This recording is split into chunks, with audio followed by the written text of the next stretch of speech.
We live in a vast sea of energy. Everything, every atom, every subatomic particle is in constant motion, spinning eternally. Even in the cold, dark, absolute vacuum of empty space, there exists what new physics is calling the quantum vacuum flux. It is the ether of the ancients, the life force energy of metaphysics, are the random fluctuations of this vast field of potential in which space and time are embedded. Now, theoretically and mathematically proven, the question no longer is, does this zero-point energy exist? But rather, can we tap this inexhaustible resource of free and unlimited energy and manifest new technologies which are both inexpensive and environmentally safe?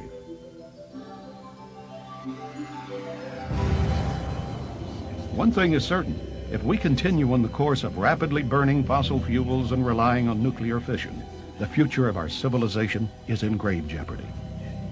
We're at a critical juncture where the ravages of industrial pollution and radioactive waste have exceeded the carrying capacity of Mother Earth. Our finite reserves of oil and gas will be completely exhausted by the year 2025 at the present rate of consumption. Large corporate and governmental self-interest ignore this pending crisis and resist change to the status quo. The question must be asked, is this the kind of world we want to pass down to future generations? Emerging on the frontiers of science, a pioneering breed of theoretical physicists and inspired inventors are challenging the way we think about harnessing the unseen forces of nature. Despite ridicule, lack of funding, and outright suppression, they are confronting an outmoded classical worldview and ushering in a monumental scientific revolution. In this program, you will witness the groundbreaking work of tireless inventors and visionary scientists who may hold the keys to true energy independence for every person on Earth, from Nikola Tesla to the reality of cold fusion and beyond. Join us as we present Free Energy, the race to zero point.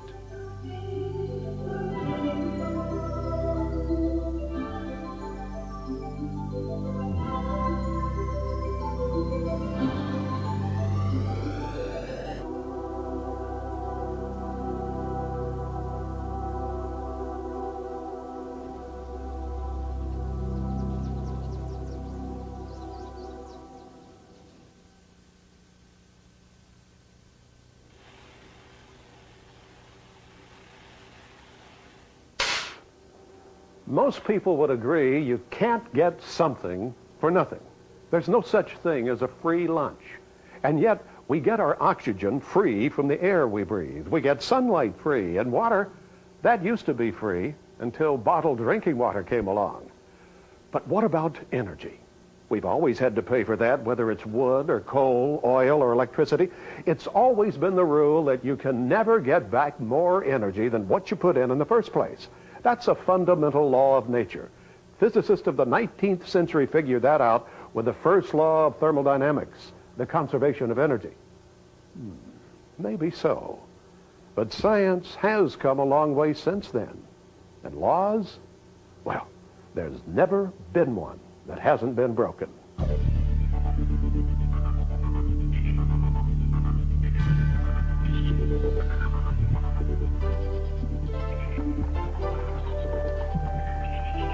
At the turn of the last century, Nikola Tesla, the great inventor who gave us alternating current and the Tesla coil, stated, "Electric power is everywhere present in unlimited quantities.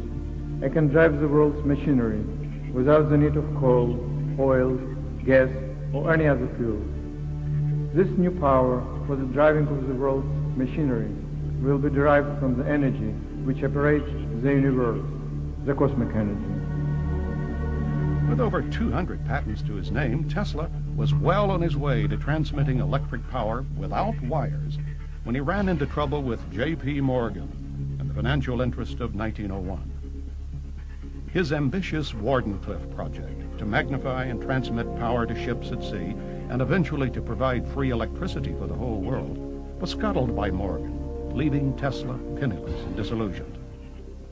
The wealthy industrialist of the time knew that their vast plans to wire the world with copper from the mines they owned would be upset if they could no longer control the supply and means of delivery. Tesla's beliefs about developing technology in harmony with nature conflicted with the prevailing American attitude at the time that mankind was put on Earth to subdue and dominate nature. Little by little, Tesla was denounced as a crackpot and deleted from the historical record. At the time of his death in 1943, Tesla's truckloads of scientific papers were seized by U.S. government agencies. Who knows what ideas and remarkable devices our world could have inherited if only his genius was recognized. When J.P. Morgan prohibited Tesla from broadcasting electric power overseas with Wardenclyffe Tower, he said, I can't put a meter on it, therefore I won't finance it. That literally changed the course of history, and for the past almost 100 years, we've been suffering under that profit motive. Of course, one could say that mankind was hardly ready to handle the awesome forces Tesla had glimpsed. The 20th century would bring world wars and technological innovations far more horrific than had ever been witnessed by Western civilization. Even before Tesla, the groundwork that would lead to free energy had been pioneered by great scientists like Michael Faraday and James Clerk Maxwell. In 1831, Faraday modeled his rotating magnet and disk generator after the Earth, whose rotation around a molten metal core keeps the planet spinning in a self-sustaining magnetic field. His work later resulted in the development of the dynamo. Also called a homopolar or unipolar generator, the Faraday generator provides the basis for much of what is being done today in the electromagnetic approach to free energy, such as with Bruce De Palma's IN machine and Paramahamsa Tiwari's space power generator. Repeated experiments have detected anomalous electrical outputs greater than that used to rotate the disk. But friction and voltage limitations have hampered efficiency and therefore widespread acceptance. James Clerk Maxwell, best known for his Maxwell's equations, is reputed to have set things straight with his theories of electrical properties in a way that eliminates zero-point energy. But Maxwell's more advanced work allowed for the existence of an ether, a substance finer than air, which since the time of Plato had been considered a scientific fact. Well, the prevailing belief of the time was that the vacuum was a thin material fluid, the so-called material ether, which we know today is false. The ether is there, but it's not the observable material fluid. Faraday had re-established this notion of lines of force, but he thought the electromagnetic field or the electromagnetic disturbances in the ether, so to speak, was really twanging strings. The strings were under tension, and when you had a disturbance, what you really did was pluck the strings. Now, Maxwell states very clearly that he set about to actually capture exactly what Faraday was doing in his lines of force in the theory, and that's what he did. Maxwell's actual theory is 20 equations and 20 unknowns in quaternions, which is a higher topology algebra. You can do things in that you can't dream of in doing in tensors, and you certainly can't do in vectors, and you certainly can't do with the theory that's taught at our universities. All that remains to be rediscovered and uncovered. The now famous Michelson-Morley experiment at the turn of the century failed to detect a stationary ether, so classical physics presumed once and for all that it did not exist. The case was closed until quantum mechanics reopened the discussion, allowing for a new interpretation of how matter interacts with a zero-point field. Most of our scientific community actually believes that empty space, the nature of space itself, is completely empty, devoid of anything. And historically, it's very interesting because in the 1800s and even earlier, they believed there was an ether, an all-pervading substance filling up space. And in 1905, when relativity theory became very popular, they said, well, we don't need this ether. Empty space is empty. Then 25 years or 20 years later, in 1925, when quantum mechanics comes into play, all of a sudden, a new energy appears in equations of quantum mechanics, and it has to be there to make the equations work, and it has to do with fluctuations of electromagnetic field energy at a very high frequency that interacts with everything. And they called this the zero-point energy, and it turns out that all the elementary particles interact with this energy, and it becomes a potential energy source. That's what we're discovering today. Well, free energy is basically, and another word for it is zero-point energy. It's energy that is contained within the vacuum of space and which is virtually undetectable by any traditional means. In fact, the energy is homogeneous and isotropic, the same everywhere, the same in all directions. And because of that, it's trying to extract it or measure it is sort of like the problem of trying to weigh a beaker of water underneath the surface of the ocean. What do you measure with respect to what? And that's been the physicist's dilemma, and we've gone down one very large cul-de-sac this century. The cul-de-sac meaning that there is no such thing as consciousness. There is no such thing as this zero-point field or this place from which the energy can come. And the answer now appears to be yes, because theoretical physics and a number of experiments in quantum mechanics show very clearly the existence of this all-pervasive electromagnetic field called the zero-point field. In fact, although skeptics often point to Einstein's theory of relativity, it was Einstein who in 1920 said, "There are weighty arguments to be adduced in favor of the ether hypothesis. To deny the ether is ultimately to assume that empty space has no physical qualities whatsoever. The fundamental facts of mechanics do not harmonize with this view. According to the general theory of relativity, space is endowed with physical qualities. In this sense, therefore, there exists an ether. According to the general theory of relativity, space without ether is unthinkable." The term vacuum has been used in several totally different senses. Some engineers use it to mean you just pump out all the air and that's called a vacuum, and that's vacuum technology. That's not what we're talking about. We're talking about empty space-time. We know today, for example, the Lamb shift in quantum mechanics showed that this exchange of energy between the vacuum and the charged particles is in fact real and generates real effects. And you can measure it, and he was given the Nobel Prize, Lamb was, for doing that kind of measurement and showing it in the physics literature.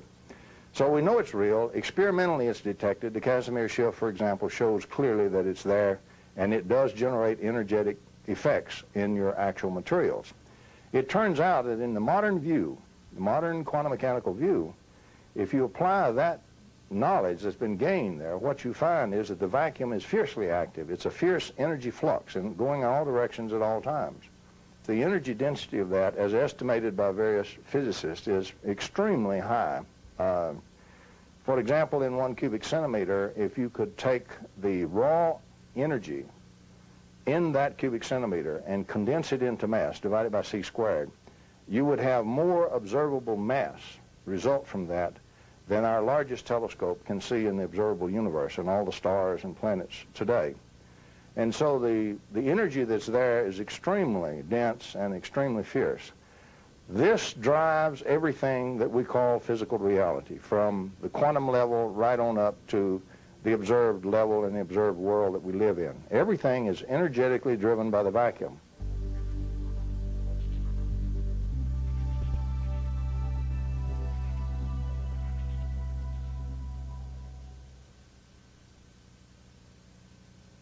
The Sea of Energy in Which the Earth Floats was a revolutionary book written by T. Henry Moray, an electrical engineer and Tesla enthusiast who in the early 20s began working on a device he claimed intercepted radiant energy from outer space. His solid-state detector, the Moray valve, was designed with a complex series of semiconductors, high-voltage capacitors, and transformers hooked up to an antenna and a ground wire. By stimulating the existing oscillations of space energy, his radiant energy device ran for days, putting out 50 kilowatts of electricity. His public demonstrations attracted newspaper coverage and scientists from Bell Laboratories and the Department of Agriculture's Rural Electrification Administration. Although no one could find evidence of fraud, neither could anyone explain how the radiant energy device worked. During the 30s, he developed semiconductors and transistors that were far ahead of their time. Unfortunately, as all too many inventors have suffered, when he refused to sell out to powerful interests, Moray and his family were threatened, shot at, and their laboratory ransacked. Ignored by the U.S. Patent Office, Moray quietly stopped public disclosure of the device after it was destroyed by his assistant, Felix Frazier, a communist sympathizer who was frustrated when Morey declined his repeated offers to take that technology to Russia. Today, Morey's sons, John and Richard, continue to pursue their father's dream. In Europe, Victor Schauberger's vortex experiments during the 1930s resulted in an advanced understanding of how the spiraling motions inherent in all natural systems reverse the effects of entropy. By studying the properties of inwardly spiraling water, he created an implosion generator that concentrated electrical charge. Victor Schauberger is one of my heroes who talked about a possible science based on the inward motion rather than let's explode everything, break it up and study the atom by breaking it up into little pieces. Let's study the atom by looking at how it wants to move naturally in a spiraling motion. And the same with everywhere you look in nature. Schauberger's ideas became widely known before World War II when he was coerced to work for the Nazis on exotic discs that resembled flying saucers, as well as his energy generator. In 1958, he traveled to the United States, where he was told he could manufacture his devices. But he was duped into signing over all of his rights, and none of his inventions were ever developed. Returning to Austria, he died a bitter and broken man. Visionary philosopher, artist, and scientist Walter Russell's contributions to the understanding of energy are significant, even though ignored by mainstream academia.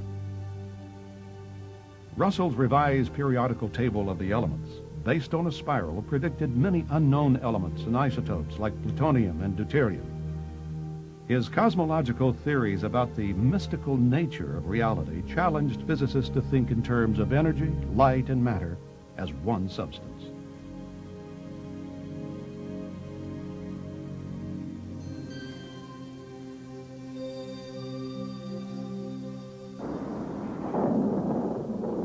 There's electricity in the air. It's a common expression and one that's true.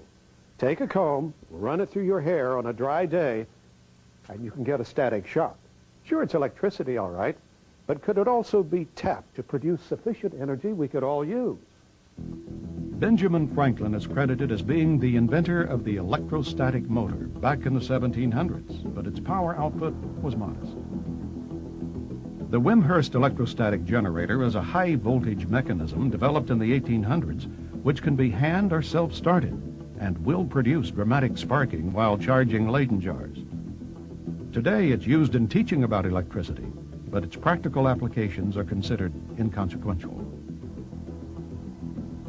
A high-tech variation of the Wimshurst device is the Testatica, or Swiss ML converter. Developed by Paul Baumann of the Maternita community in Switzerland during the 70s, this free energy device is a marvel that has been in operation for more than 20 years, supplying electricity to the small, self-sufficient Christian community. Many technical experts have come away stumped by its excess output.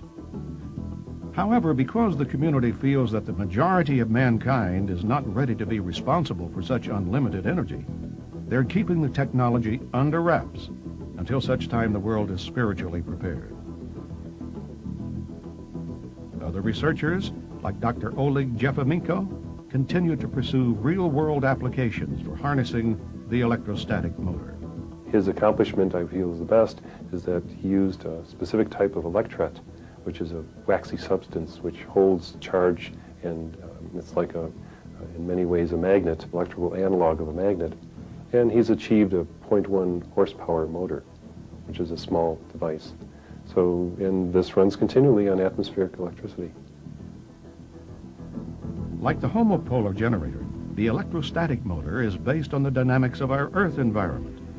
As with wind and solar power, they offer real, sustainable alternatives that, with only modest gains in efficiency, could contribute to the replacement of our current dependence on fossil fuels. Are we clever enough to learn from the clues our planet is providing?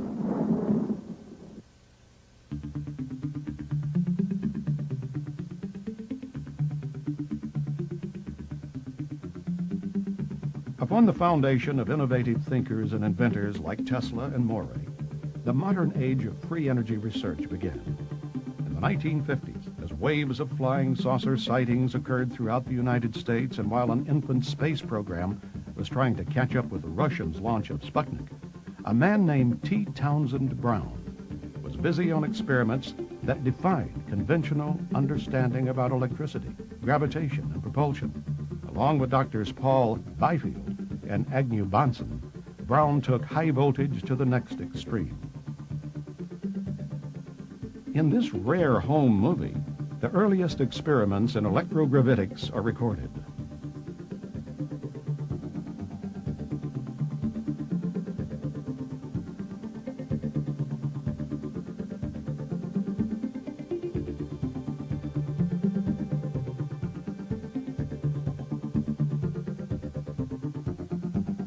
By using high voltages over 20,000 and up to 200,000 volts, Brown discovered that highly charged capacitors would exhibit a noticeable thrust in one direction.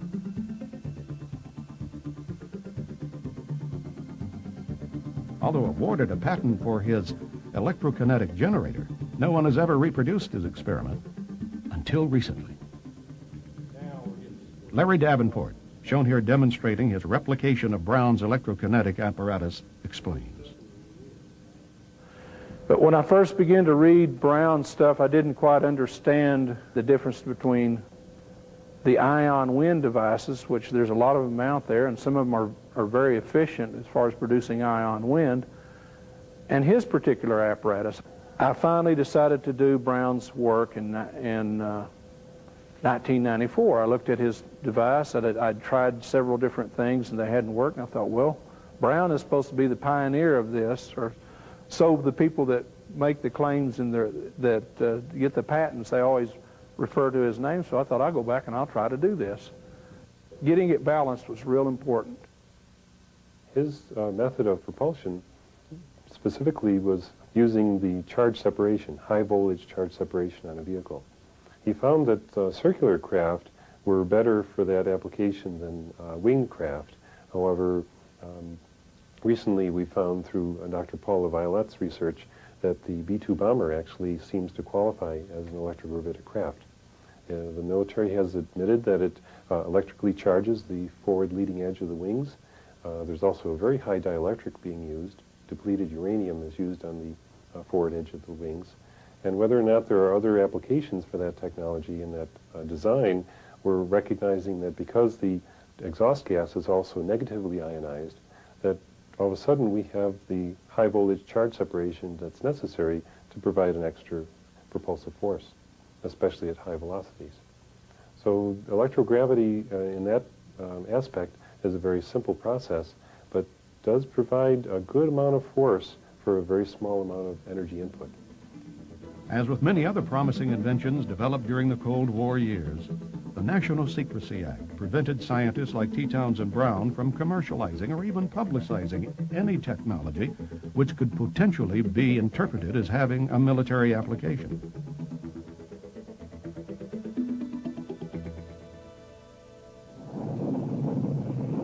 The triumph of America's space exploration program gave way to the era of limits in the late 70s. The infamous energy crisis made us all aware of our dependence on finite resources. Many inventors promised dramatic results with devices they said would solve the crisis. Claims of over-unity, where power output exceeds input, were routinely announced. But when put to the test, most of their crude prototypes performed poorly, or not at all. Measuring methods were, and still are, extremely difficult to perform accurately. The few that did achieve modest gains in output were dismissed by mainstream academia and denied patents. And without patent protection, investors have no financial incentive to lay out the millions of dollars it takes to mass produce and market these devices, no matter how promising the technology. And after all, classical Newtonian dynamics got us to the moon, and Einstein's E equal mc squared explained that energy could neither be created nor destroyed. Anything else which seemed otherwise was labeled perpetual motion, unworthy of scientific examination. When I started out in 1980, free energy was something that we didn't talk about. We talked about it behind closed doors. The conferences often were visited by people we didn't know, and the information was spread in various means so that all of a sudden non-conventional energy, which was a phrase we developed, was appearing in military solicitations. So it's a controversial topic that at that time actually had the connotation that there was something from nothing. Therefore, it was unscientific, and these are a bunch of lunatics who are talking, and sooner or later the scientists will educate them about what's the various laws of physics that are being violated. Well, most of the scientists equated any notion of a free energy or over-unity device as being a perpetual motion machine and therefore utter nonsense. You see, it's a play on words. The scientists interpreted it one way, the guys trying to do it are looking at it as an open system. Now, fortunately today, we have a type of thermodynamics. Nobel Prizes have been issued for it, to Prigogine, for example, for systems not in thermodynamic equilibrium that do have. They're open systems, and the energy does flow in from outside and through them. Those kinds of systems can produce over-unity. It's all perfectly legitimate physics. Today, most scientists are unaware of the literature that the zero-point energy even exists, mainly because most scientists aren't physicists. Now, I went to school and I became getting a PhD in electrical engineering and systems engineering, and not one professor ever heard of it. And yet there it was in the library. So part of it is most scientists are specialists in their own area, and science today is very fragmented. Now, for those that know that the zero-point energy exists, they may argue, well, it's random in its nature, and therefore it can't be tapped as an energy source. But very recent work in thermodynamics by Prigogine, who won the Nobel Prize in 1978, shows how this energy could become self-organized if the proper systems conditions could be fulfilled. And that's what's happening in some of the experiments and some of the inventions that are tapping this energy and producing anomalous energy. Another resistance is the physics community, especially, that really know about this energy, realize if you could tap it, everything would change. The nature of physics would change. The most important foundation of all physics would then be the quantum energy that's embedded in space. And really, we don't understand it. And it's extremely mathematically difficult to do computations in it. And it turns out it's probably going to be the basis of string theory in the future. And therefore, what seems to be nothing will actually be understood as a field effect, as a tapping of energy that is already available but can't be seen. Even the radio waves, for example, the television set is a good example. If you show that to a primitive tribe, it looks like a magical box. But it's literally converting invisible energy in the air to signals and pictures. The paddle wheel in the river that's used to power a mill, grind corn, is a free energy device. So is a windmill, for example. What we mean is we are taking the energy from an external source and using it. So it's an open system, and the environment of the system is furnishing a flow of energy into the system, which the system is then collecting and using. Primary requirements: it has to be an open system, it has to have an external source of energy to furnish the energy that we're going to use, and therefore it's no more mysterious than a windmill. And now we're coming full circle and realizing that physics and metaphysics, that some of the notions of the 19th century, such as the ether and the vortex, are now being dusted off, and those ideas are being melded with modern experiments, plus quantum mechanics and so forth, into this magnificent synthesis of what I call sacred science, of a whole new science, a whole new physics in which consciousness reigns supreme, and where we don't have to follow any particular guru or a leader or anything like that, that we have everything we need in the universe that's ours to have right now. And these are some of the basic essence principles that lie underneath the discovery of free energy.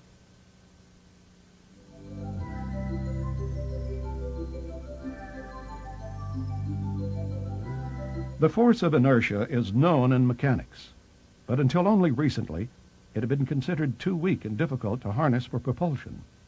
According to some theorists, like Hal Puthoff, inertia, like gravity, is what occurs when we try to accelerate an object against the zero-point fluctuations in the vacuum.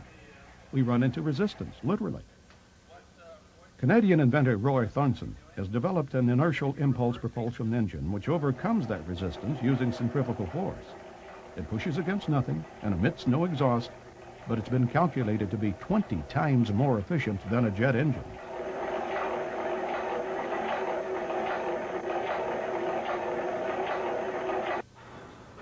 Here, the Thornton inertial propulsion drive powers a canoe in a swimming pool.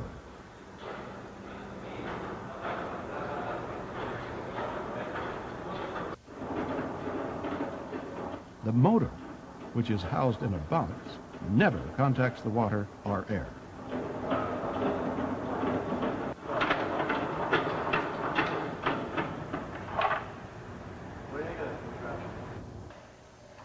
In the pendulum test, unidirectional force is being generated to keep the pendulum to one side.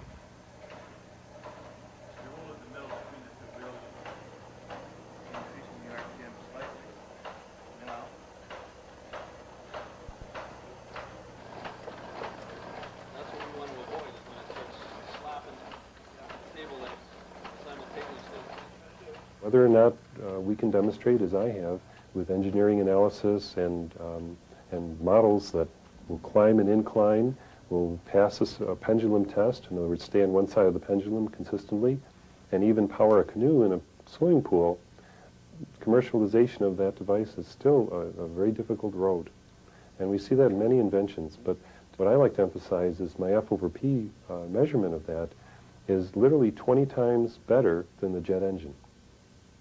A jet engine, typically a commercial jet engine, the DC-9, I think is the one that I analyzed, has about 0.016 newtons per watt. And then this is in the metric system. Now, when we look at the Thornton, he's able to achieve 0.32 newtons per watt, literally 20 times better than the jet engine. Roy Thornton is developing refinements to his system to increase its performance. Unfortunately, like many inventors, even with a U.S. patent in hand, he has yet to find sufficient investment capital to bring his motor to the marketplace. Propulsion force does in fact exist.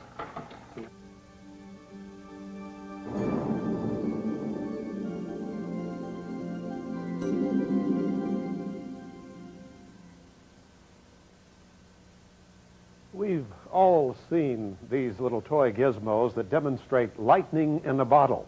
It's the electric phenomenon called plasma discharge. Various inventors, working independently, are coming up with some exotic combinations of gases, metals, and processes to actually squeeze excess electrical energy out of this phenomenon of nature. In 1996, Paulo and Alexandra Correa received the first patent for such a device called the Pulsed Abnormal Glow Discharge Reactor, the first of its kind to convert plasma discharge directly into electricity. This is a standard. Utah inventor Paul Pantone has developed what he calls the GEAT fuel processor, a plasma generator similar to a super carburetor that actually appears to run on 80% water and is entirely non-polluting. This device replaces the carburetor and exhaust and combines them as one unit, whereas this end of it acts as a miniature refinery, allowing the engine to run on everything from battery acid and water mixed to crude oil right out of the ground. This is Angola crude, a 39.5 gravity.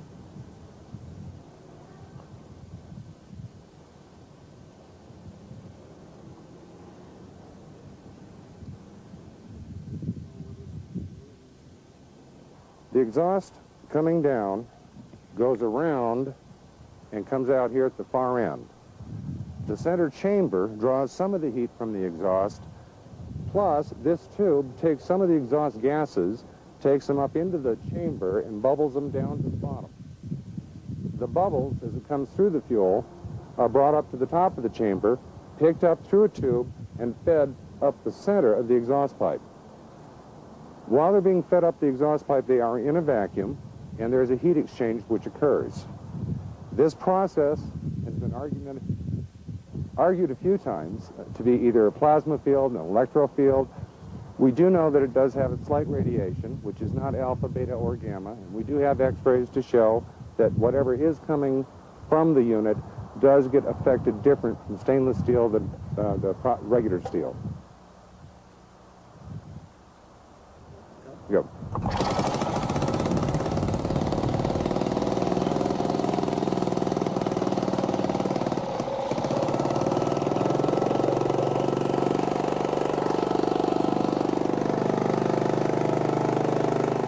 for the temperature of the exhaust is the same as the air temperature going in from the air portion up here. Normally 3% more oxygen coming out of the tailpipe than there is in the air we're breathing. And no carbon at all. Carbon vanishes. I wouldn't say vanishes, I would say transmuted into some other substance, a lighter element, because we have an abundance of lighter elements here that are not explained from down here. But during the heat process, there are molecular changes. After running this engine from 1983 until now, and many times we had it running 8.5 hours a day, we have never had to change the spark plug, change the oil, or clean it. We have taken the head off 3 times to inspect the inside of it, and it's been spotless.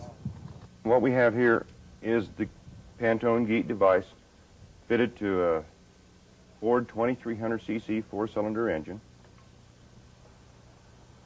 As you can see, we have a see-through container here which holds the fuel.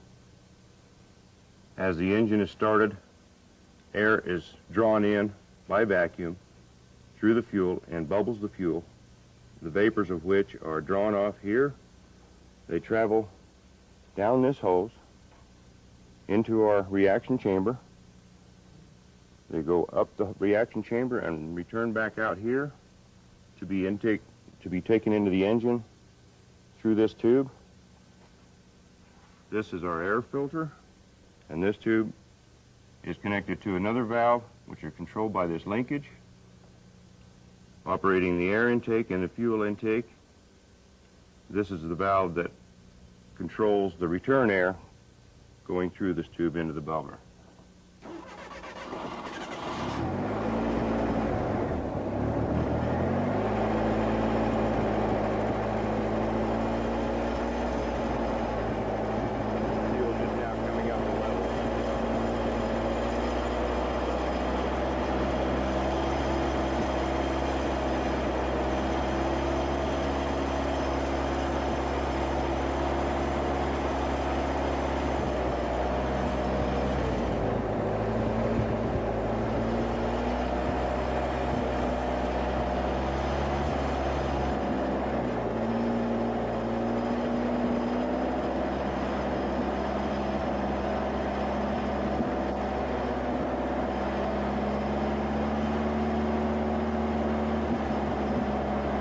During the testing with the 2300cc Pinto, we have achieved efficiency up to and including 300% of normal. If this engine normally got 20 miles to the gallon on the highway, you'd now be looking at 60. Our load tests and whatnot have not been completed, but we feel very confident that there's not going to be a power problem out there that wasn't. I witnessed the demonstrations by Paul Pantone, and I was astonished by the claim of ability to use any fuel, water, including mixed with oil and so forth. It's similar to something that's validated already by Gunnerman, that's being used in the state of Nevada at the moment. However, this is an even more shocking claim, because it appears that it is truly, if it's correct, and if it can be validated, he seems quite open, it appears that this may be yet another process which does some kind of transmutation of elements. He claims there's no carbon coming out of the exhaust, which would be unthinkable for putting a hydrocarbon fuel in, even if it's mixed with water. You have to get carbon out, and he's claiming that there are no CO or CO2 emissions from this, and there appear to be none visually. That is, there appear to be no soot particles coming out of the exhaust. So I hold out some hopes for this. So our demonstration units that'll be going out to about 25,000 stations between now and the end of the year or early next year are being retrofit as we speak now to include our system in the exhaust pipe and our injector body here with standard equipment that normally is supplied from the factory so that we can get it out to the public as quickly as possible.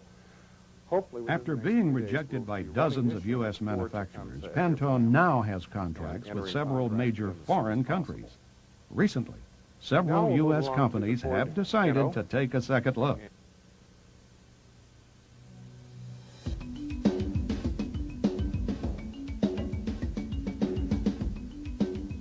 fusion between these components. In 1989, two physicists from the University of Utah, Dr. Stanley Pons and Dr. Martin Fleischmann, created a media frenzy with their announcement of cold fusion in a bottle.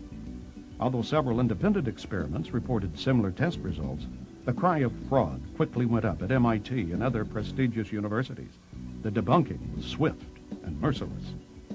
Throughout the history of science, anytime there is something that is very threatening to the established ideas, such as Galileo's revelations through the telescope and his idea, following on others, that the Earth goes around the sun, not vice versa, continental drift, all sorts of claims that ultimately became validated, the initial reaction of science is to say this is nonsense and to reject it and not even to look at the data.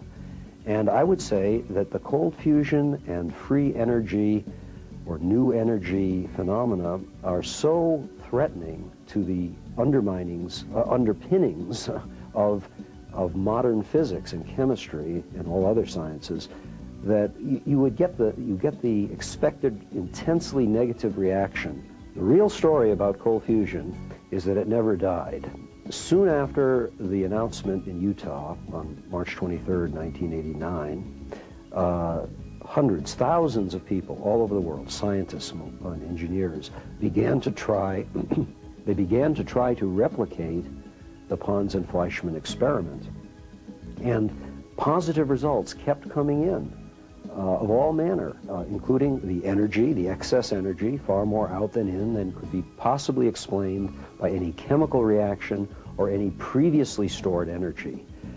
The unfortunate situation was that the U.S. Department of Energy masterminded a bogus panel of so-called experts, many of whom were biased from the start against the subject. They came up with the expected answer within 3 months, and they ratified it within 6 months, even as the evidence continued.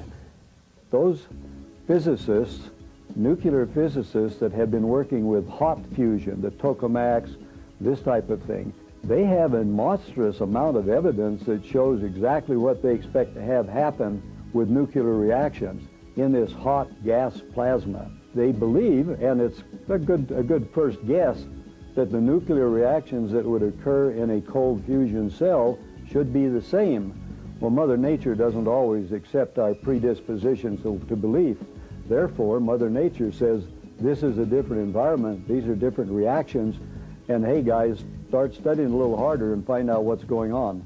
The problems that occur in evaluating a cold fusion device have not been so much, does it work, but does it work every time? And many scientists are of the opinion that if it doesn't work every time, then there's something wrong. Basically, the problem has been in the preparation of the metal. Now, this is particularly true in the heavy water experiments of Pons and Fleischmann. Certain materials will just absolutely close off the effect of the cells.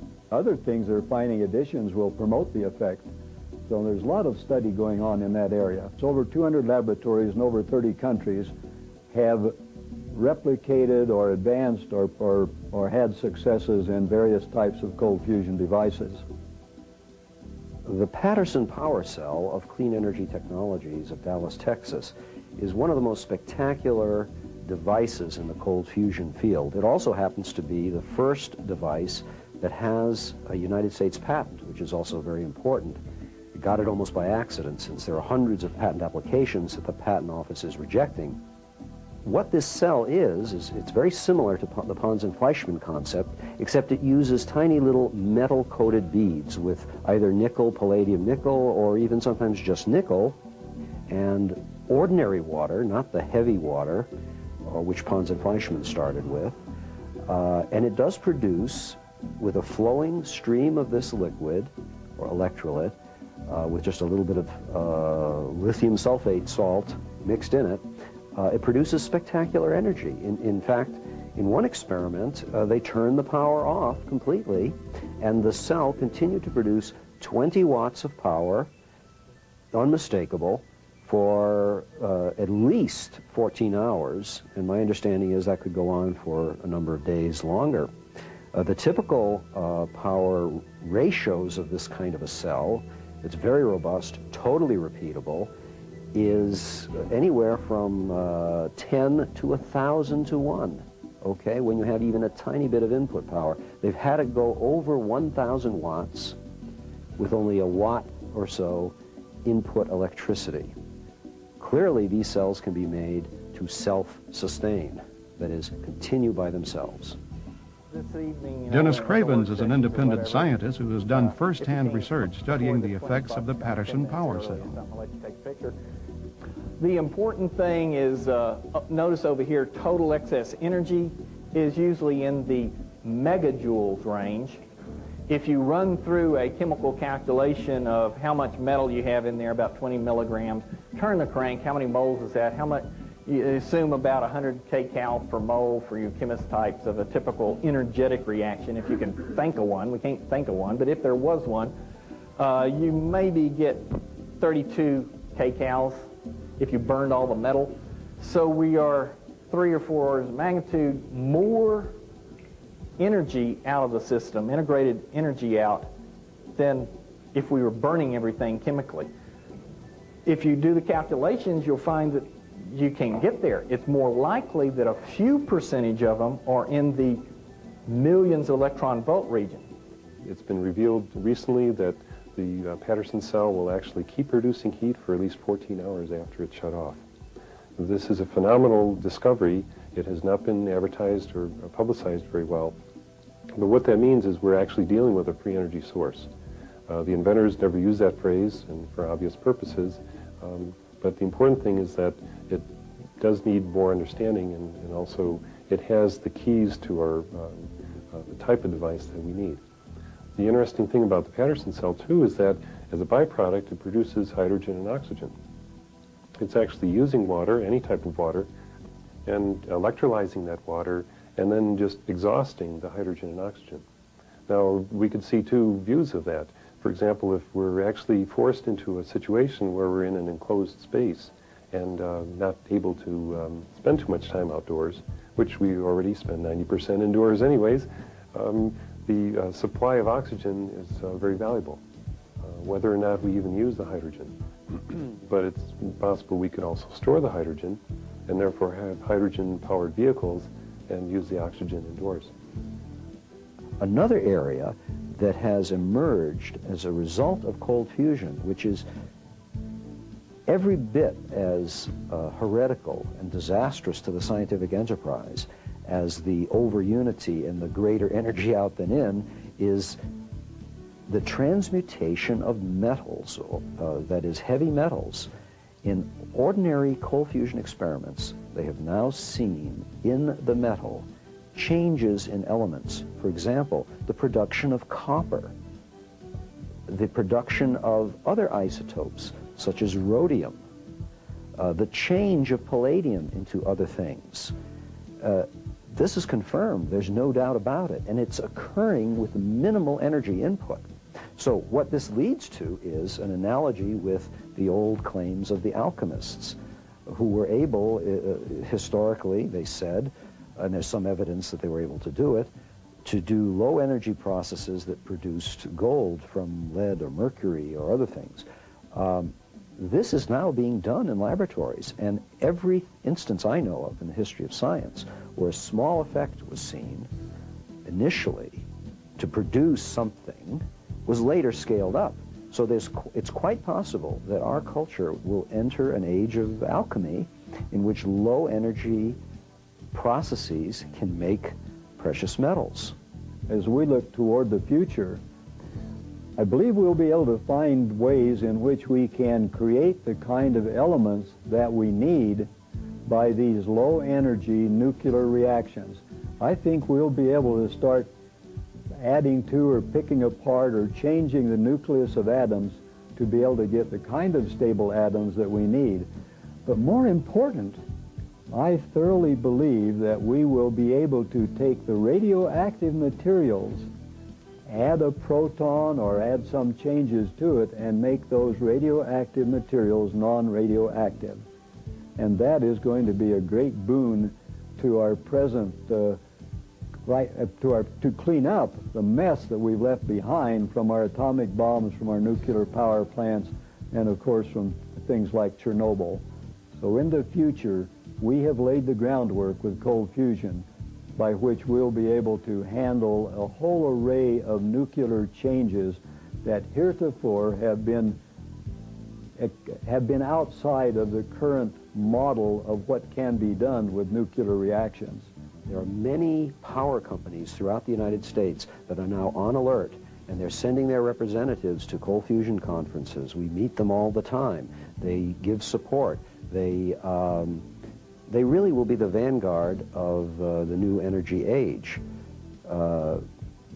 I believe that any utility company that does not get into this now is doomed, because frankly, when we have generators of electricity and heat that can stay in a home or a building, why would anyone want to be plugged into the grid, the wire grid, any longer? This would make no sense. People will argue against that, but I think the grid will disappear. A remarkable process for sure, and one that offers exciting developments in the near future. But does the task of extracting energy from our environment really require such exotic, ultra-advanced technology that potentially would still put it under the control of large profit-driven interests? The rare metal palladium still have to be prospected, mined, and purified. Or are there simpler in design, low-maintenance technologies available that could be bought off the shelf and installed by anyone for an affordable one-time fee? We're going to look in depth at several individuals and companies who have been working for years perfecting devices that they claim will do just that.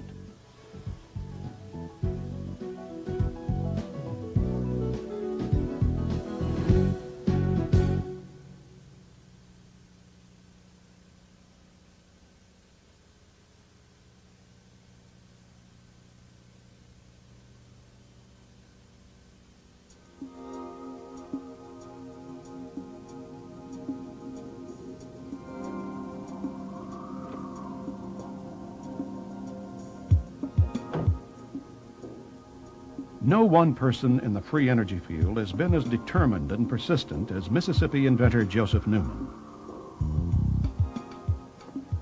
Since the 70s, Newman has been denied U.S. patents repeatedly on his energy machine, even though numerous engineers, scientists, and even congressmen have testified on his behalf.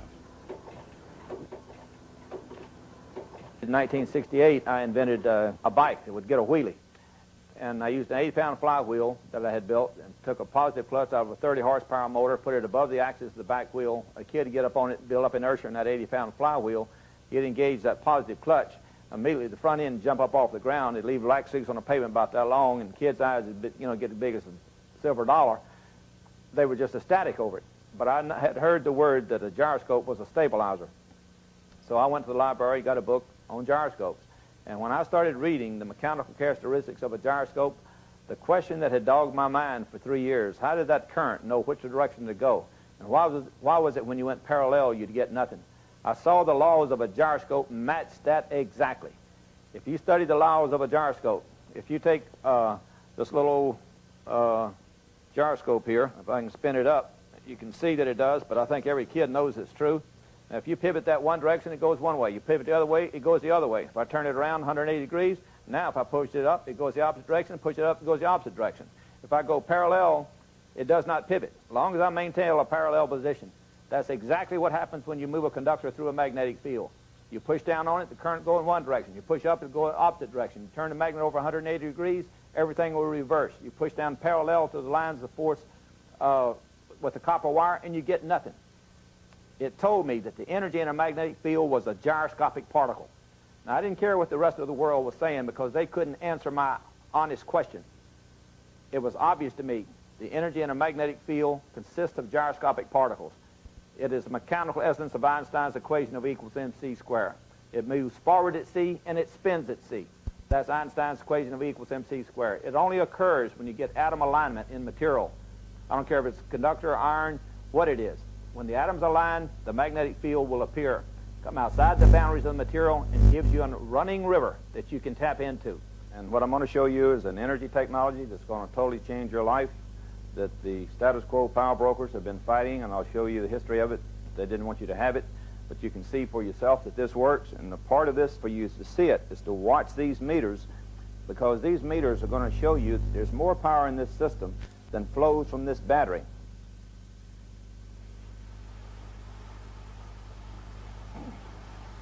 The magnet runs down this shaft from one end to the other. It's hex shape with six-sided. This blue represents a coil running this way. The red represents a coil running at right angles to it. The commutator shows that you break that circuit every 90 degrees. So you fire into one coil, fire into the next coil.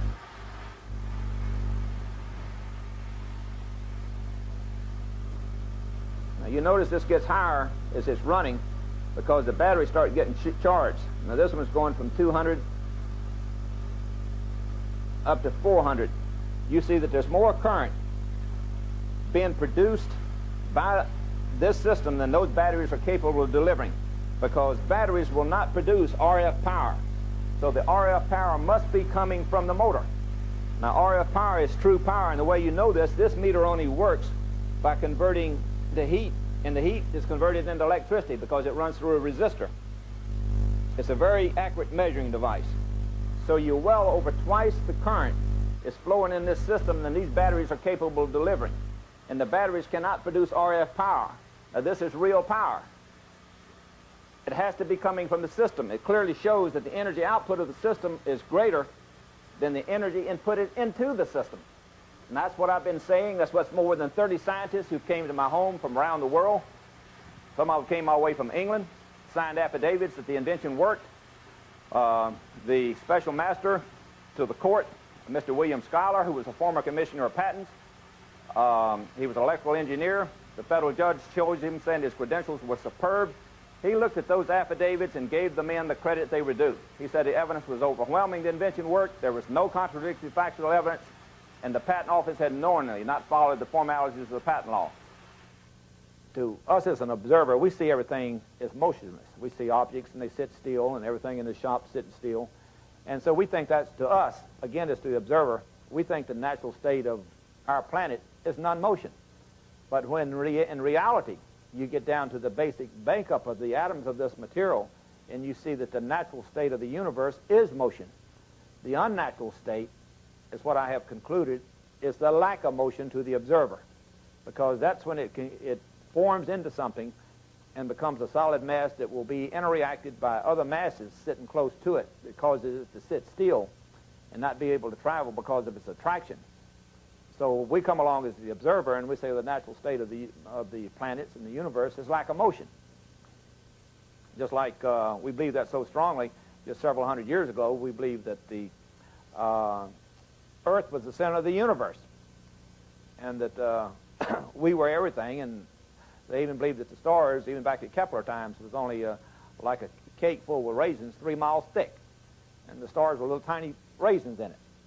And that was our bias and our prejudice based on what we saw, that everything should centralize around us. And I'm saying now we should open our eyes and our brain to see the magnitude of what lays in front of us. Space travel will become a reality. Our children growing up will have an excitement and a universe to travel into, but the values of the human race has to change with that. While Joe Newman is still fighting for recognition and just compensation, many entrepreneurs are racing to be the first into the marketplace with magnetic motors that are built with high-tech space-age materials and employ microprocessors to regulate pulsations and RPM. David Porter of Galtech Semiconductors demonstrates his recently patented permanent magnet motor called the carousel electric generator.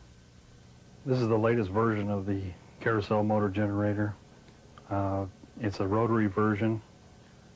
Rotary inside. There's 18 separate sections, what we call a coil section in here. 18 make up the outer diameter.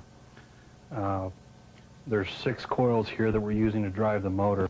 At the top here we have an encoder which sends a pulse down to the electronics and basically lets the electronics know where the rotor, the rotating part here, is in relationship to the coils, and tells the coils when to turn on and off. That's done by a specific index point that the encoder has that sets the relationship between the two. And the electronics down here in the box is basically a set of TTL logic counters. It counts the number of pulses from the encoder, and it turns the power on and off to different coils depending on where the rotor is at the time. We have also hooked up to this system a connection to the computer over here. What it gives us the opportunity to do is change the duty cycle on the system. We can change it from a pulse rate of 1 pulse per cycle up to 40 pulses per cycle, which would be 100% duty cycle. That is incorporated in, and what we do is change the pulse rate on the computer. It downloads the data to the electronics. When the index pulse comes around, which comes around once per revolution, it updates the data in the counters, and that's what changes the pulse rate on the system. Okay, we don't have an automatic start on the system right now. That's something that the Intel chip will do. We'll start it up at a pulse rate of approximately 13 pulses, which gives us a 16% duty cycle. It takes a while to spool up because, like I say, it works also as its own flywheel. So we build up the power gradually. The thing about this system is that everything floats on the magnetic field in there. You have very little internal friction. Once the system gets up to speed, it stabilizes at a certain RPM. Right now we're running at about a 30% duty cycle per channel. The speed is still coming up a little bit. Calculate the speed off of the scope here, and we're running about 1,850 RPM. This white and the green shows the 2 channels on the motor. The little spikes there are the amount of time that each channel is on, and the flat part at the bottom is the amount that it's off. So you can see how much is pulsing and how much time it's off and how much time it's on. One of the analogies we like to use is it's like if you pick someone up and take them across the street, you use a lot of energy. If you put them in a tire, once you get it started, all you got to do is tap it a little bit. And so you use a lot less energy to move the same load. And that's what we do. We build it up to a high speed, and then we just tap it with a little juice as it goes around. And we use the inertia built into the system to take it the rest of the way there. So we're using a high-speed pulse on the system. What we're doing is removing the energy from the magnet. The magnet has a specific life. They lose approximately 1% a year. So we're not actually trying to create energy from nothing. The system will not run forever. It's not perpetual motion. We use the amount of energy that is in the magnets.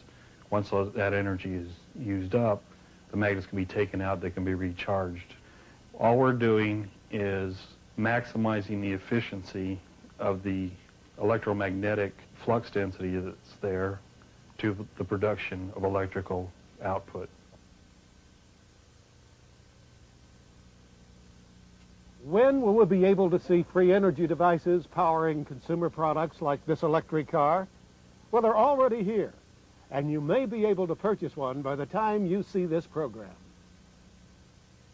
In Oklahoma, where oil has been king for over a century, inventor Troy Reed has been busy in his shop constructing rotating magnetic motors that he believes will soon revolutionize how we get around.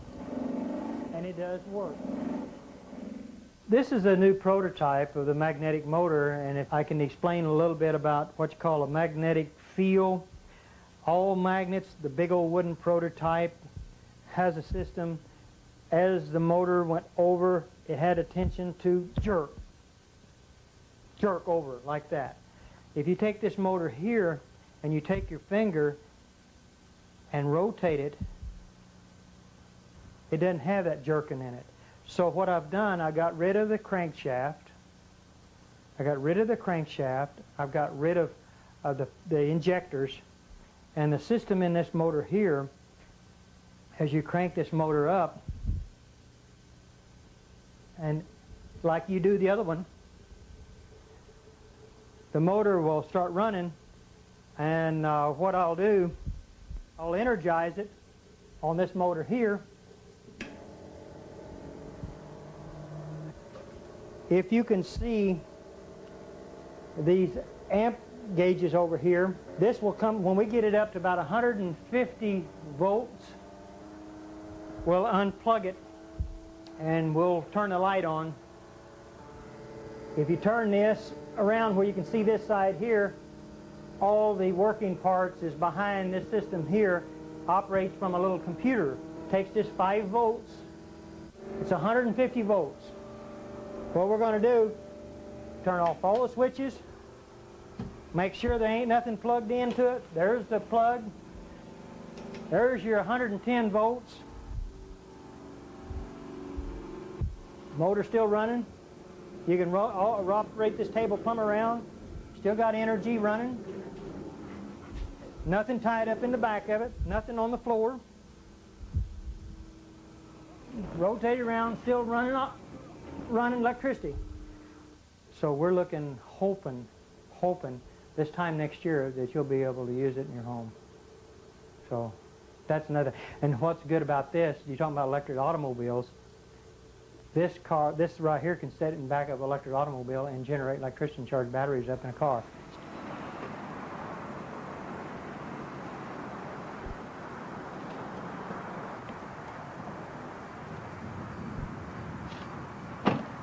Beautiful automobile. You can drive it anywhere you want to. You don't pollute the air. All the other electric automobiles that I've actually seen has been nothing but this standard transmission. This is an automatic transmission car. There's not a whole lot of what you call junk, I would call, under cars. I've seen a lot of electric cars that had a lot of stuff in it. The only thing that this has a battery to run the radio, the blower. We've got 2 safety switches over here that can be mounted into an enclosed system, but we did this where you could see, where people can see this car with the technology. It's a safety switch system. This is a controller box, a Curtis control box. It cuts the amperage down. So with the amperage, here's what's real good about electric automobiles. All electric automobiles that have surge technology with this in it, they create heat. They've got to have a fan to blow this Curtis controller off because it gets hot. We don't want that to get hot. We want to stay that cold, because once it stays cold, you save on all the computer chips that's in this controller. So that means you can go farther, longer, and you won't have no problems.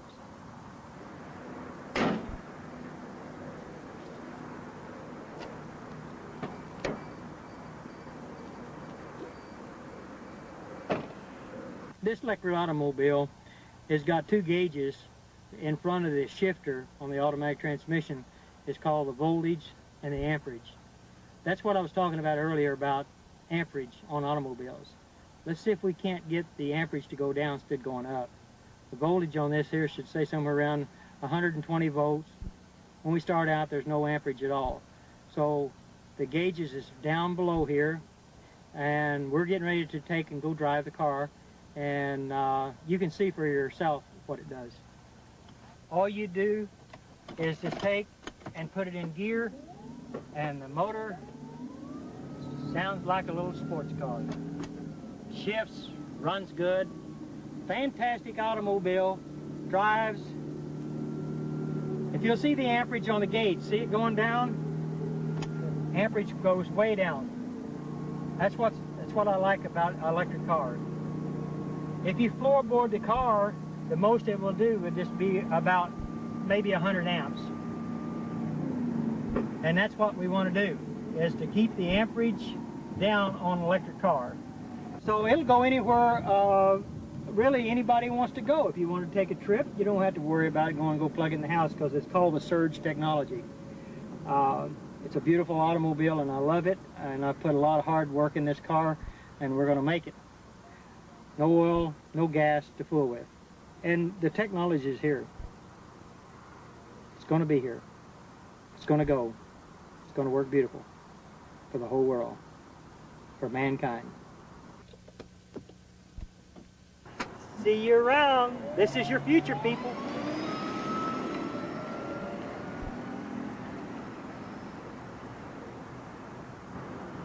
As we have seen so far, electromagnetism seems to be offering the most viable path for many contemporary inventors.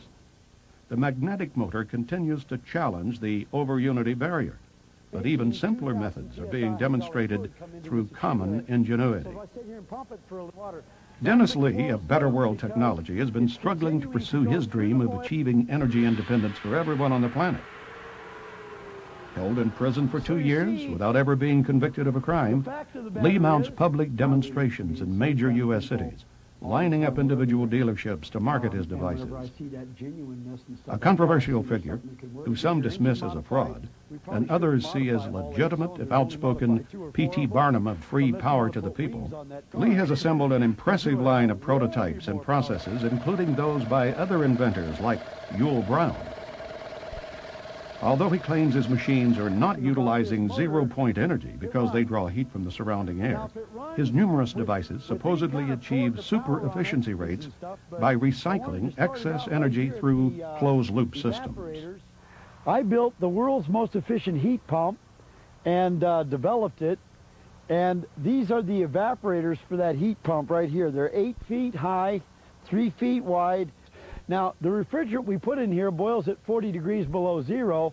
Therefore, anytime, day or night, outside in a rainstorm or in a windstorm or hailstorm or a snowstorm, or just out on a nice hot sunny day or in the middle of a cold night, as long as the refrigerant that's inside this panel is colder than whatever the air is out here or the phenomenon that's hitting this panel, then the heat from the air or the sun or the wind or the rain or the sleet or the snow will be transferred into the refrigerant on the other side, because it's the second law of thermodynamics.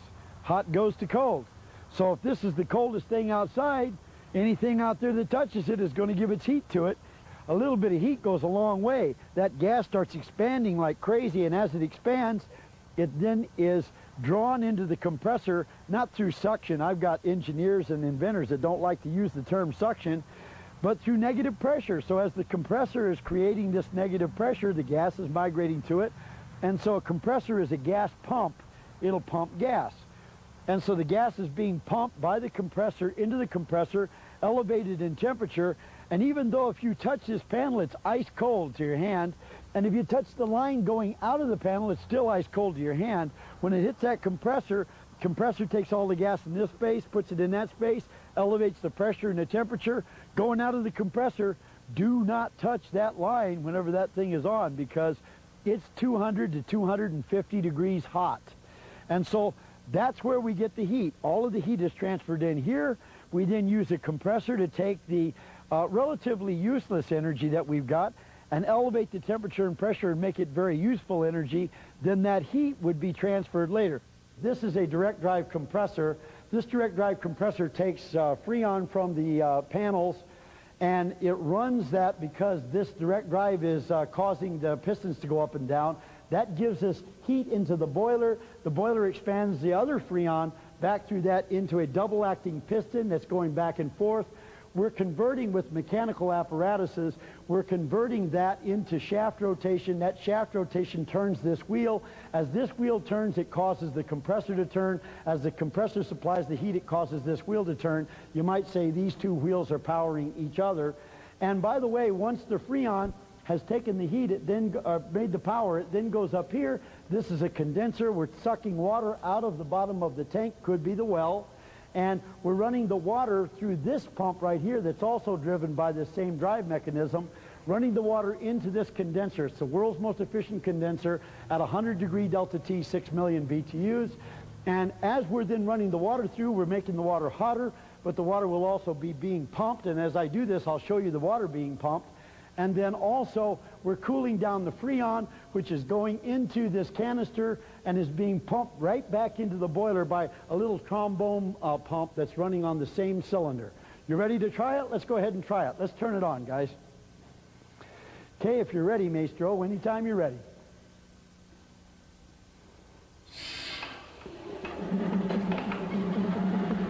Okay. So it is pumping water from energy taken out of the air, and we'll light the lights too from excess energy. So the lights are being lit from excess energy from the air. They're pulsing. It wasn't set up to do that, so we don't have it stable, but we thought we'd just demonstrate the excess power that we have. Main thing is it's pumping water. It's supposed to be pumping water. That's a closed loop because it's continuing to go through the boiler and in back. I had a heat pump in a walk-in freezer. We cranked the temperature down to 20 degrees below zero in dead airspace. Now imagine this, if you got any background in refrigeration, we're in dead airspace, the temperature's 20 below zero. We did it every single Saturday for an entire year. People from all over the world came to see it. We said, bring your own test equipment, take the thing apart if you want to. We had a $10,000 challenge to find any gimmick or anything in it. And every single weekend, we cranked the temperature down to 20 below in dead airspace, and we made water hot enough to burn your hand from energy we took out of that box at 20 below at a 2-to-1 COP. Same average performance of the GE heat pump in America. Only it's 20 below in dead airspace. And we challenged all the heat pump manufacturers to come anytime you want to, either find a hoax with us or bring your unit down and see if you can do that. Nobody ever came. A lot of customers came, lots of people from all over the world came, Pakistan, everywhere. So anyway, we're in here testing this every year, every weekend for a year. And a man came to the show one day, and what a guy this was. Now, we're trying to build this thing. It's going to take 2 years and $2 million, and I'm raising capital selling heat pump things to get the money. And a guy walks in, and he comes up to me at the end of the show, and he says, Mr. Lee, I am absolutely astonished. I want to shake your hand, and I want to tell you, I have no doubt you have got the best heating system in the world. Yours tops everything out there from solar all the way down the line. You did it. But you need to know me. You know why you need to know me? Because I have built the world's most efficient heat engine, and you have got the world's most efficient heat source.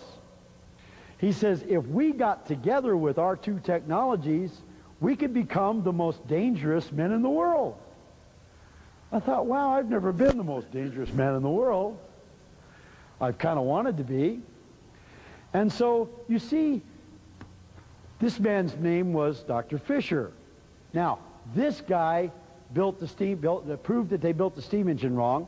I had the pleasure of building his unit in my research lab, and we took his great big unit, because why wouldn't I want a great big one?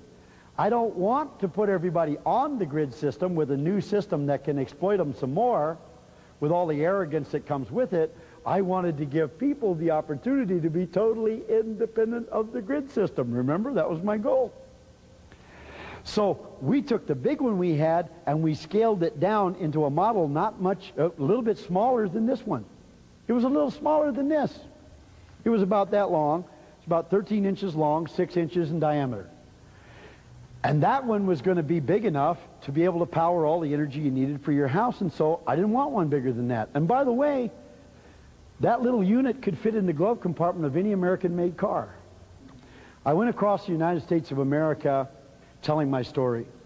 I told it in every state of the United States, and I got 1,000 people to join me telling my story. We put a media ad campaign together because the media wouldn't cover it, so we ran commercials.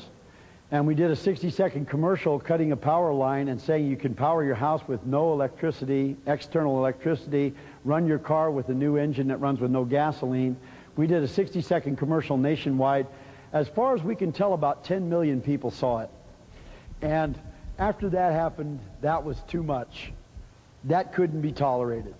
And so I got a letter from the state of California inviting me to come back to California to go to court. So I flew back from New Jersey to California to go to court, and when I walked into the court, the judge said, "You're probably wondering why you're here." And I said, "Yes, I am." And he said, "Well, because I've been ordered by the state of California to put you in prison." And I said, "Well, that's really interesting. You're putting me in prison, but I've never been convicted of the crime. How do I go to prison without a trial and without being convicted?" And I said, "You can't do that, can you?" And he said, "Well," he says, "I've been ordered by the state of California to put you in prison, so that's where you're going, but sounds like you got a hell of a case for appeal." That, by the way, is a quote, and I do have the transcript. I walked out of prison 2 years ago, and now we have rebuilt our whole national network of distribution of distributors. We're in every state of the United States. We're in every major county of the United States.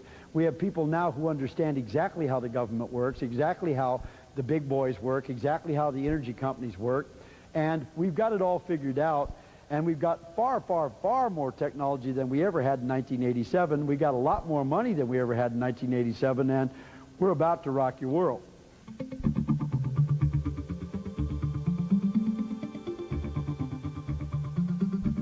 As if the amazing over-unity results of these pioneering inventions are not enough, a curious combination of side effects to free energy research involves such things as the transmutation of metals, the formation of new isotopes, and yes, even anti-gravity.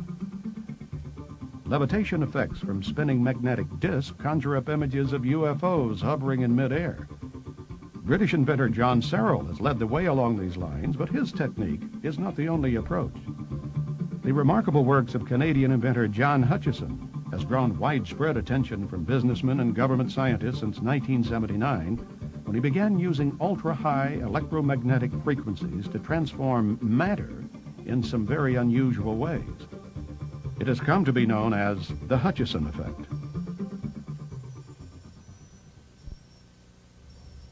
The objects you're seeing moving there is a form of levitation by translational movement, meaning that the objects become lighter and can float around.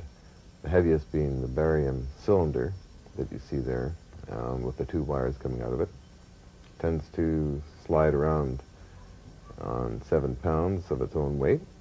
The physics of it is self-resonation of what they call ferromagnetic and piezoelectric barium titanate through a power amplifier and broad and narrow bands of electrical energy going into this crystal. So the applications of this in advanced applications using free energy or zero-point energy to power it would be in propulsion technologies.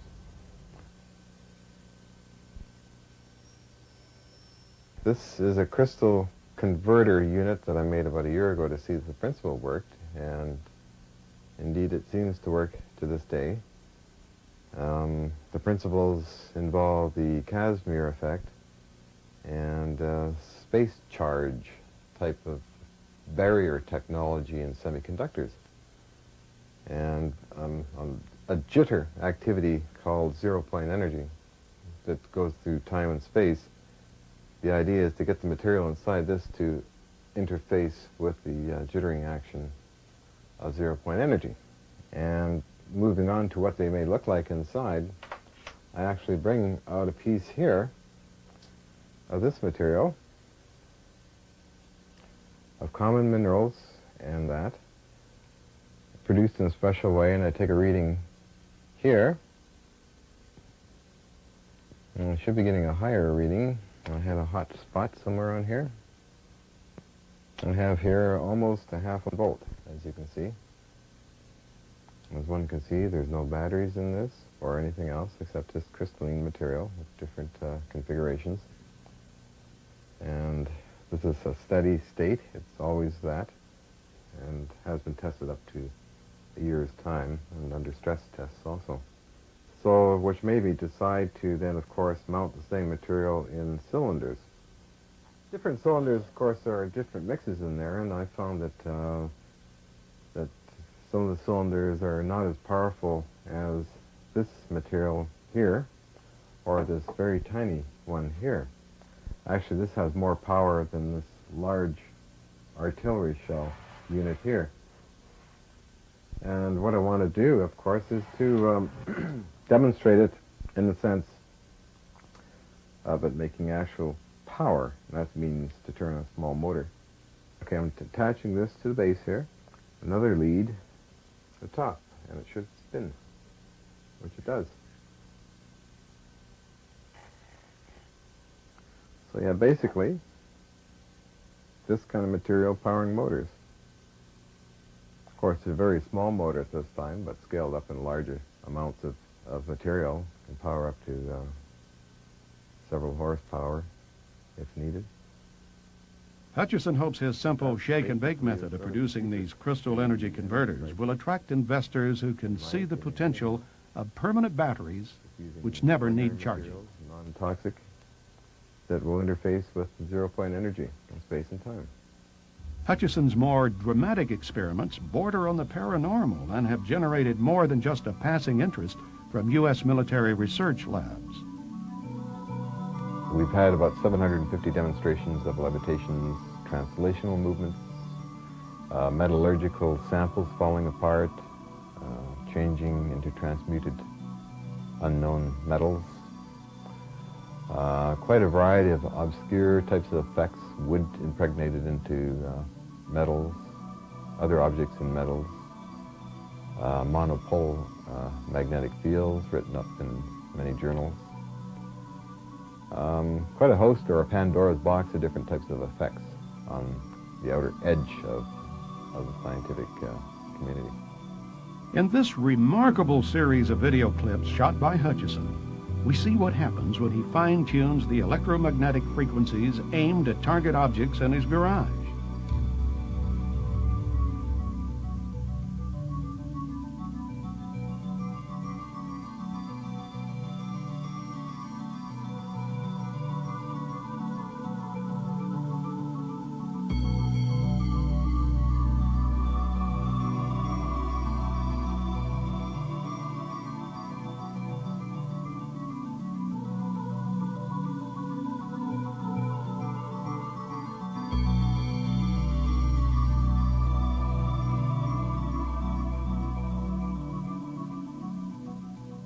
On the subatomic level, I feel that there is a dimension shift activated by very conventional electrostatics, RF fields that I use, and Tesla waves that I use, that actually form a keyway that opens up another area of time and space that may activate the zero-point energy fields and interdimensional reactions, let's say, to gravitational waves and time waves, or chronons, if you wish.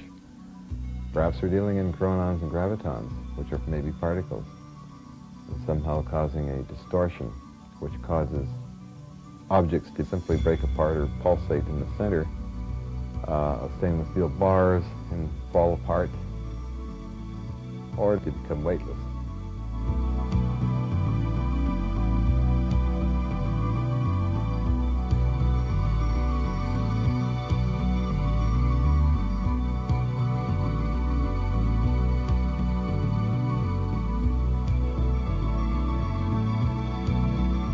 Here, ice cream in a plastic cup.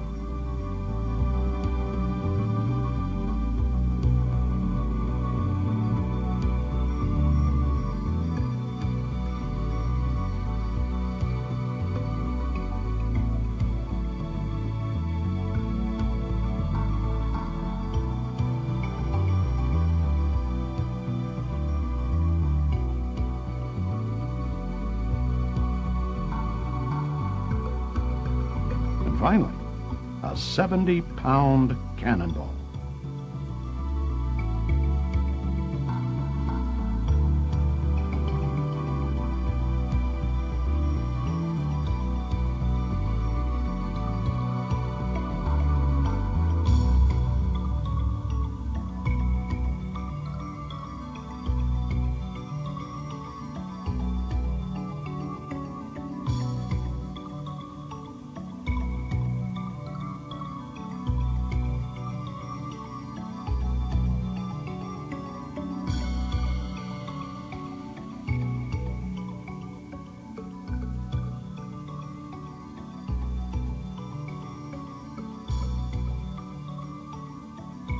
what is interesting and also frustrating about his invention is that he's using a combination of Tesla coil and Van de Graaff to produce a very disruptive and lifting experiments, which in one case, for example, actually lifts a 19-pound bushing toward the ceiling just from electromagnetic fields.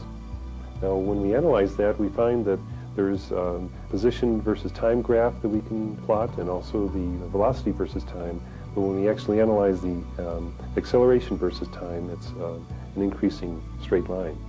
So we're forced as scientists to admit that we have a third derivative effect, which, for my mind, actually lends itself to an anomalous new force, which I call hyperforce, because we have to take a derivative of that to finally get a flat, straight line, a constantly increasing acceleration. So the Hutchinson effect has been used as a benchmark for a comparison to many other high voltage propulsion devices. Electrogravity, in other words. Now that we've witnessed the awesome potential of these revolutionary new energy sources, some interesting questions begin to surface. What are the consequences to the environment, to the very fabric of space-time itself, once we begin harnessing these little understood forces on a planetary scale? Remember the promise of nuclear energy, that electricity would be too cheap to meter? Are there downsides to tapping free energy that we may not be able to predict until it may be too late?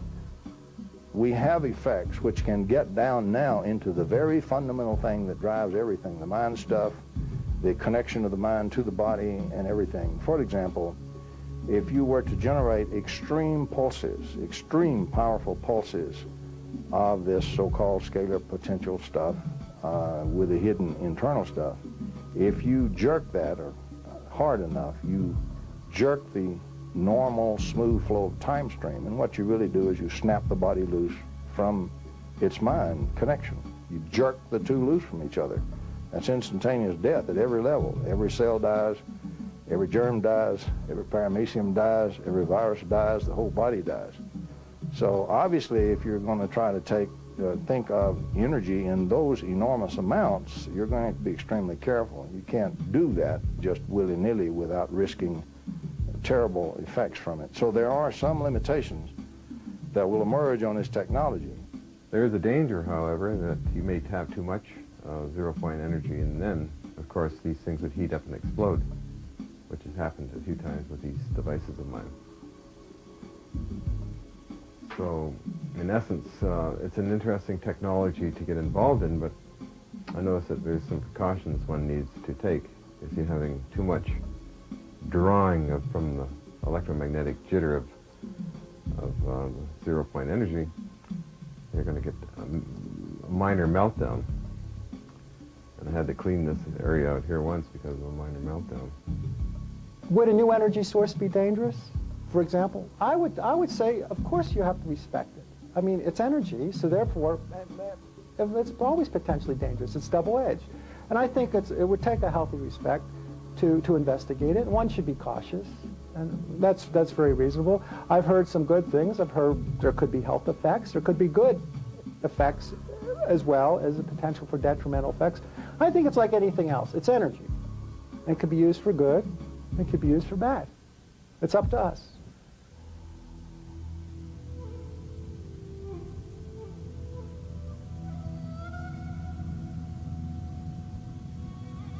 Perhaps because of their traditional understanding of invisible forces like chi or ki, Oriental cultures, especially the techno-enthusiastic Japanese, embraced the concept of free energy.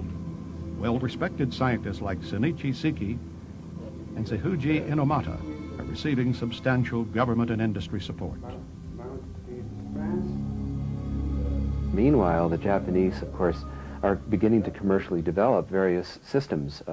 For example, a Japanese consortium funds the Pones and Fleshman work. The Japanese Toshiba Corporation is working with Inomata, and various other corporations are coming together to develop free energy options. And of course, Japan has no vested interest in oil. They don't have any domestic source. So it's in their best interest to be the first kid on the block to make little gizmos that will replace our circuit breakers and internal combustion engines.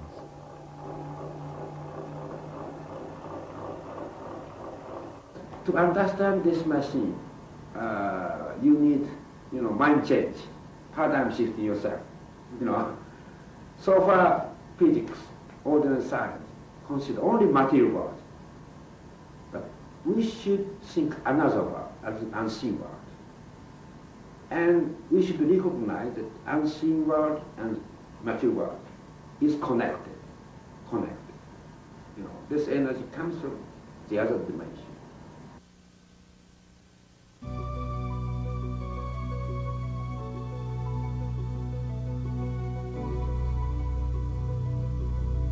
We'll really have a true science when it is accepted in science, and a true technology when all the phenomenology is thoroughly worked out and thoroughly understood, when all the models are redone so that we adequately can model this theoretically and we can do engineering. We can sit down and design the circuits. They'll work every time. We'll have components on the shelf we can buy, assemble, and they work. We're not at that stage today. We are at a stage today which is the birth of the baby. We're not at the stage where it's already a teenager running around playing baseball on the baseball lot. We're at the birth of the baby, and the birth is very difficult because it's opposed by so many interests.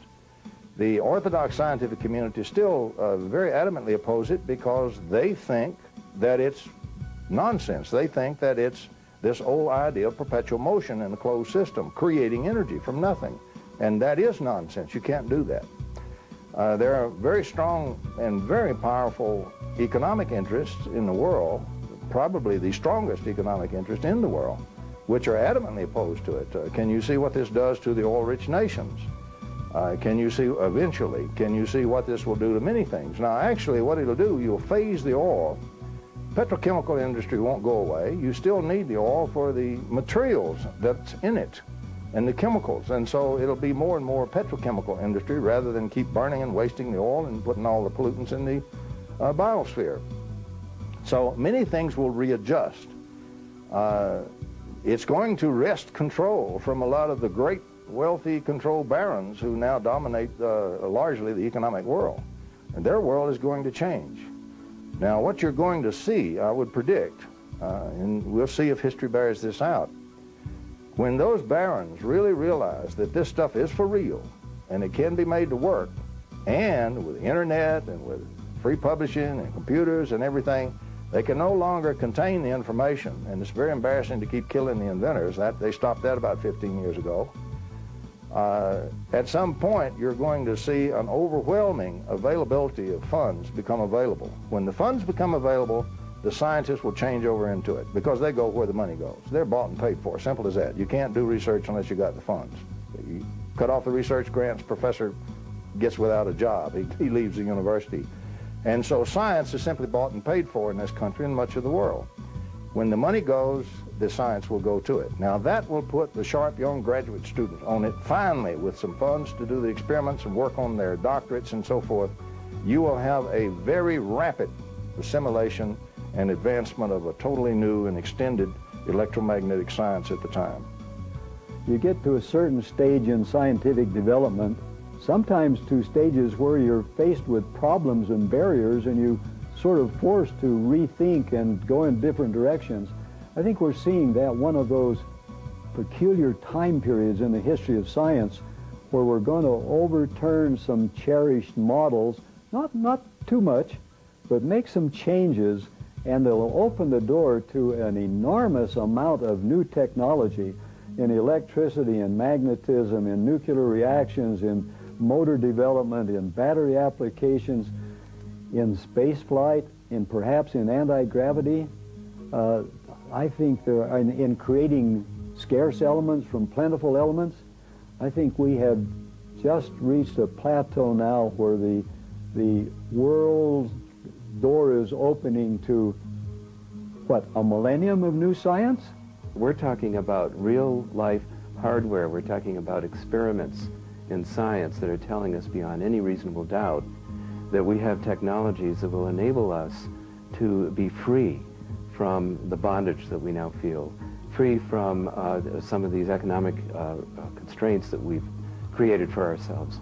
Because you see, if energy is free, and it will be very shortly, food is free, housing is free, then we're free to express our creative gifts and not be like drones. And we're also free to explore our greater selves. And it's going to be a very exciting time coming up.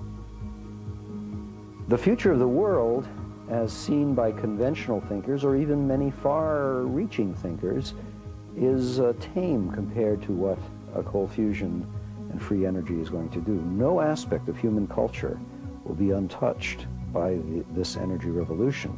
The very fact that the material that covers 70% of the planet's surface will now be available as a fuel source, and the fact that water makes up a huge percentage of our bodies, and this is a fuel and a source of energy, this is going to have incredible psychological and religious and historical and geopolitical implications. The Middle East picture and the strength of the oil interests there is going to be drastically altered. Air pollution will be abolished in most cities that are now affected by the internal combustion engine. And space travel, which is a favorite subject of mine, will be transformed. The ability to travel to the planets and to the stars will be given a gigantic boost, one that I never in my lifetime expected as an engineer who deals with those things. Some people are saying that the title of my book, The Coming Energy Revolution, is a bit fearsome, that revolution implies a sudden radical change, and that the status quo will suffer, and that people whose jobs depend on the status quo will suffer. So perhaps evolution is a better way to look at it. But one way or another, our leaders, our political leaders, our business leaders, our utility company executives have to address the changeover to clean energy sources. And it'll probably come from abroad, so it probably will happen fairly fast. I'm not really concerned myself about a radical shift because people seem to be on the verge of readiness for change.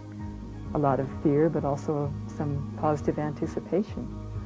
And maybe it takes an unraveling of what we have to put together a cleaner, more sane world.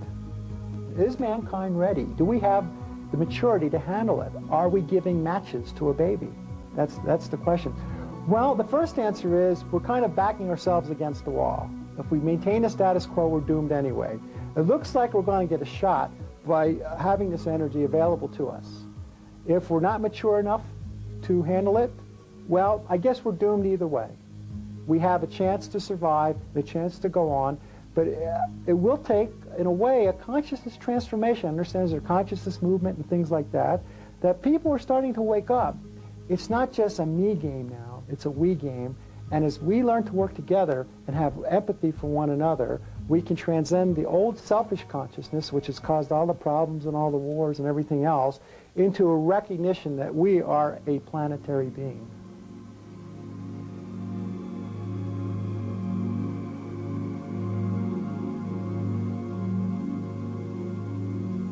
We've only been able to present a handful of inventors and their remarkable devices in this program. There are hundreds, if not thousands of people worldwide, scientists, engineers, entrepreneurs, who are actively working right now, researching and developing this phenomenal technology to the point where it can be successfully scaled up and mass marketed. We are at a pivotal crossroads in human history. Can we as a society release our fears associated with the violence of the past and embrace the unknown? Can we cast aside our rigid skepticism in favor of an open-minded spirit of inquisitiveness? Our very survival may depend on how we answer these questions.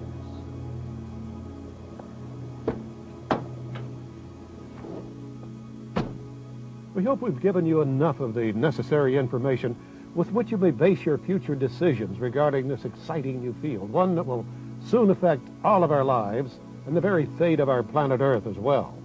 I'll see you at the finish line. The race is on.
If you were fascinated by the amazing technologies and concepts you've just witnessed, now you can get even more valuable information and details from the new Energy series. 5 full-length videos, 9 hours of in-depth conversations and demonstrations of free energy systems. Explore the worlds of inventors and theoretical physicists who are changing the paradigms of science. Volume 1 features Tom Bearden. In particle physics, any electrical charge is automatically a broken symmetry. Now what this means is there is a virtual photon flux, a violent flux exchange between the vacuum itself, which is filled with this virtual photon flux. Volume 2, John Hutchison. I feel that is also true. I think the mind can act as also a cohere of frequencies and transmit them out, and then lock this doorway into space and time. This motor here drew 12.5 amps. Volume 3, Joseph Newman. This motor right here only draws 7.5 amps. And look at the size of the propeller. Look at the size of the propeller. Look at the size of the motor. Look at the size of the motor. Now this is exactly what I teach throughout my book. I taught it to Dr. Hastings. I've taught it to the world, that the larger you make the mass, then the smaller amount of power it will take and the more power it will produce. Volume 4 highlights Troy Reed. This is an old mechanical device. It's got 2 inner wheels on the inside and 2 outer shell wheels with magnets. They got 8 magnets on this side, 8 magnets on the inside here. Let's see what kind of torque we got at 75 psi. And Volume 5, Dennis Lee. Okay, here it goes. Maxed it out. So it went all the way off the end of this thing, 150 foot-pounds of torque. This engine. They're just $29.95 for each tape. Now the process or get all here, 5 for $119.95, a savings of $30. Place your order today. Call 1-800-795-TAPE, T-A-P-E.